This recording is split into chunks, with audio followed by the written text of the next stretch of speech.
What's up, guys and gals? Back at it again, working on the Nova wheel tubs, getting ready for paint. So we've got pretty much everything ground down that we want.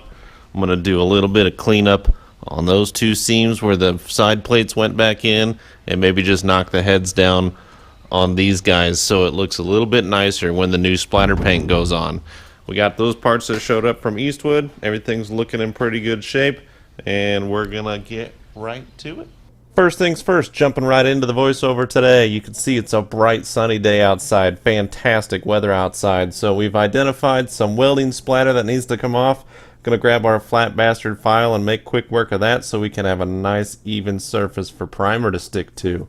So I've never used this Eastwood rust encapsulator before, and I'm really curious to have a comparison to see what good prep versus bad prep does. So I'm gonna sacrifice a small area here with a quick scuff that's already done, hit it with the pre-paint prep, wipe that down and dry it off really good, and then see exactly what it results. We'll catch up to that in just a little bit in this video. So we're skipping ahead a little bit here. We've got the rest of the surfaces scuffed down well, prepped and dried, and we're gonna go ahead and start spraying our Eastwood rust encapsulator. And I gotta say, there should be a more extreme warning on the can for this stuff. It stinks so bad. Even with the door open and the fan on, it's still trying to make me sick in here. So definitely be careful when you're doing this stuff. No way in heck would I recommend that you do this in a confined space. Even with a respirator might be a little bit tricky. So the can demands that it be dry to the touch in 20 minutes or let it cure for 3 to 4 hours. So here we are about 2.5 days later, back working on the car, and we're getting ready to put in some seam sealer.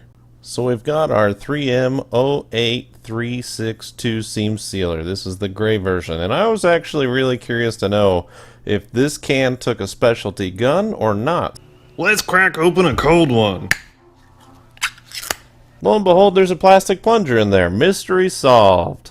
Well, since it looks like we're ready to shoot our goo all over the place, let's jump into a montage.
Oh, life ain't a ding dong.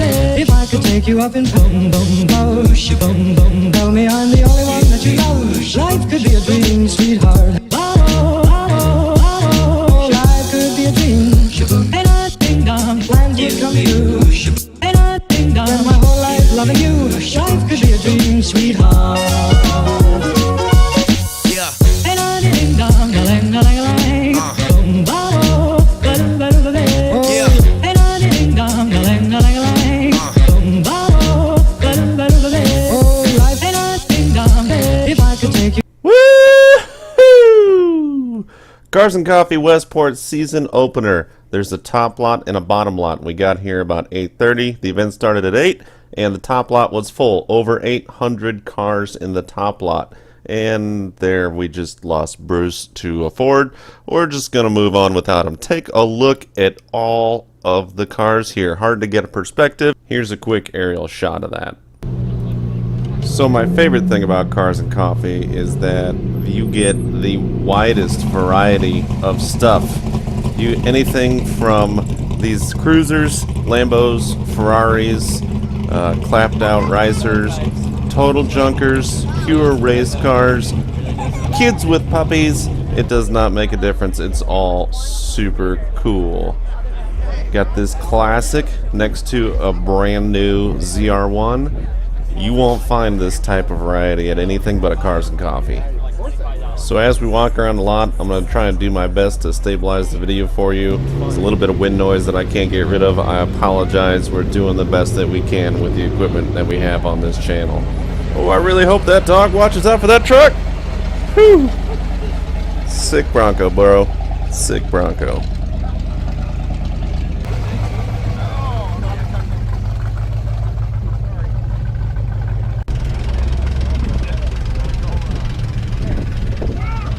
This is a pretty interesting swap. I've not seen one done like this before. There you have it. James May's fabulous. Here's Greg's 65 LT1 Malibu wagon. And it just keeps going and going and going. Wagon life. Greg, I hope you never paint this car. Pretty clean Chevy 2 here. I've seen this guy at a few shows around and about. Bodywork is on point. Look at how straight that reflection is. Super clean interior. I absolutely love this car. I've talked to him a couple of times at a Rides and Coffee not too far from the house. I believe this is a 6-cylinder Power Glide car. Got a little doggo cam vision and an old school Supra. I really enjoyed that car.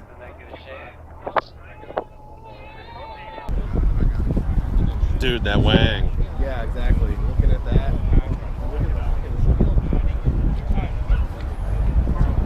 It looks like it will rip. I don't know if it will indeed. Little commentary from Jordan and myself. Really digging the old school weathered paint job on this. Not sure how he did it, but it's nice. Again, Cars and Coffee, the biggest variety ever. Where else can you find a Beetle and a Ferrari side by side? Impossible. I don't know what it is about this Audi. I just really like this color. And as we are walking by, Bruce finds a small block Ford in an RX-7. It even smells like a small block Ford. It sure does. It sure does. Fitment game on point. Not a bad little rig. Needs more electronic ignition. We've got this old school Volvo and this old Russian car. Not 100% sure the history on this, but a little bit of internet research tells me this is a Trabant, manufactured from 1957 to 1991. Came with either a 500 or 600cc 2-stroke or a 1-liter Volkswagen Polo inline 4-stroke. Pretty darn neat, if you ask me. It has rear window defroster. You think you left on Thursday to get here? He's got extra spark plugs in the glove box.